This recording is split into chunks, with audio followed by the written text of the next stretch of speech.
Welcome to Hotline TV. I'm Quinn McCord. And I'm Amy Walter. All right, well, Quinn McCord is here today to help us play one of our very favorite Hotline TV games, known as Forced Pairs. Wow. Yes, everyone, forget about Sudoku.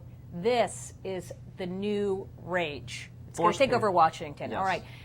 It really involves actually just members of the Senate up for re-election. Senate races. So it's a little specific, but we're going to start off this game by basically asking you, you have to make a choice. None of this wishy-washy equivocating here, Quinn. You got to decide this or this, one or the other. There's no gray. I won't. All right. I can play this game. First, we start with this in the category of which incumbent would you rather be? Ready? Okay. Would you rather be David Vitter Okay. or Richard Burr?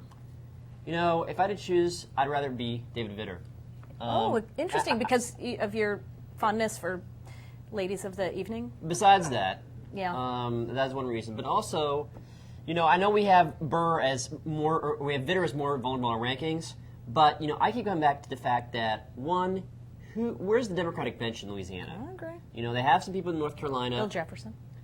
Yeah, maybe he'll come back. But, you know, and North Carolina is like a dead even state.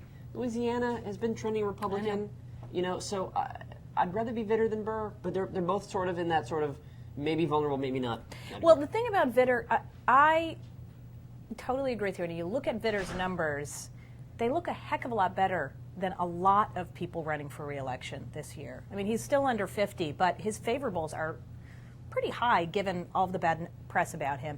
And the thing about Burr, and this is the curse of North Carolina, is so many new people moving in. It's very hard to get established there. Yeah. They love ousting their incumbents, especially in that seat. Yes. And, you know, Burr hasn't had now he had a tough race against Bowles, but in a much more favorable year for Republicans. And then you see his comments on taking money from the ATMs, and you kind of get a sense that, like, you know, he might not be ready for, he's kind of, this is a problem about running every 6 years, is you kind of get a little rusty. Okay, now who would you rather be? All right. Rob Portman in Ohio Senate or Rob Simmons in Connecticut? Which Republican? That is a very, very, very good question. Oh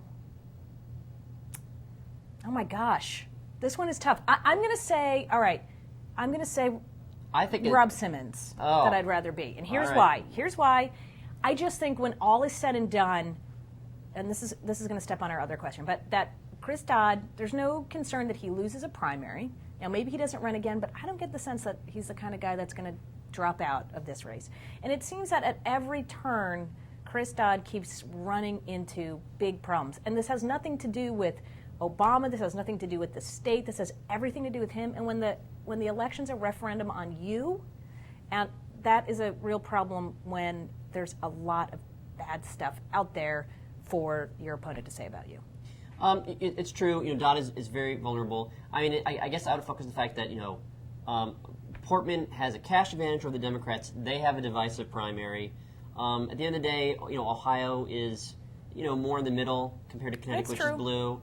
And Simmons doesn't necessarily have a clear primary field either. So I'd rather be Portman. Okay. All right.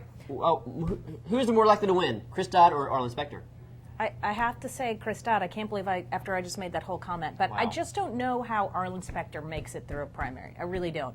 Every time I look at his numbers, every time I look at the makeup of that state, it just seems impossible. It is a tough call because, I mean, you could argue that both of these incumbents, have they reached the point of no return? Right. Dodd with the general electorate and Specter with the Republican primary. Yeah. That's right. Okay. Then, here we go. This requires a little bit of math. Oh, my God. Percent chance of retirement. Okay. Okay. Roland Burris. Chances that he'll retire. I would say like maybe 80%. Yeah, I'm going more toward 90%. Okay. I mean, when he even admits that he's raising money just to pay off his debt. Yeah. Yeah, that seems to me. Maybe I should have said 100. You can't run without money. Thank you, Quinn. Which leads us into Jim Bunning. What is his percent chance of retiring or running? Are we saying retiring? We're saying retiring. Percent chance that he'll retire. Okay. Okay. I'm going to say 15%. Wow. Yeah, no, I just think this is an ornery dude. I don't know. Why would he not do it? What else is he going to do? Go, like, talk about baseball or, go just yell at kids to get off his front yard. I don't know what else he does besides this. I think it's harder than that. I mean, I feel even though he wants to run, I still think you need a certain minimum amount of money to run that I'm not sure he's going to get. So I'll put it closer to 25, 30% maybe. Okay. I don't know. And Chris Dodd. Chris Dodd. Ooh, I think that's low. I do too. Maybe I'm going to go down in the 20% range. The question is, how do you want to write your own political book, right? Okay. I did not say the other thing. So, do you want the memory of you for the history books to be failed presidential candidate, got in some trouble during, his what is it now, his 7th re-election? Yeah, something like that. And dropped out? Yeah. Or do you want to say, I want to vindicate myself and make sure that I keep the name? Yeah, I mean, you can't win if you don't run, and losing would look bad, but it also look bad to say you were forced out because it makes it look like you're guilty Yeah. of whatever they're charging you with. So but thank you for those nice little truisms there. These Quinn. are Can't such run if you can't fun win. game. These are fun games to true. play. You always get a lot of senatorial wisdom here at the See, Hotline TV. Yeah, and we'll have many more of these. Once we have candidates, just think, we could play this for hours. Yeah. Hours. All right, until then, I'm Amy Walter. See you next time on Hotline TV. Bye-bye.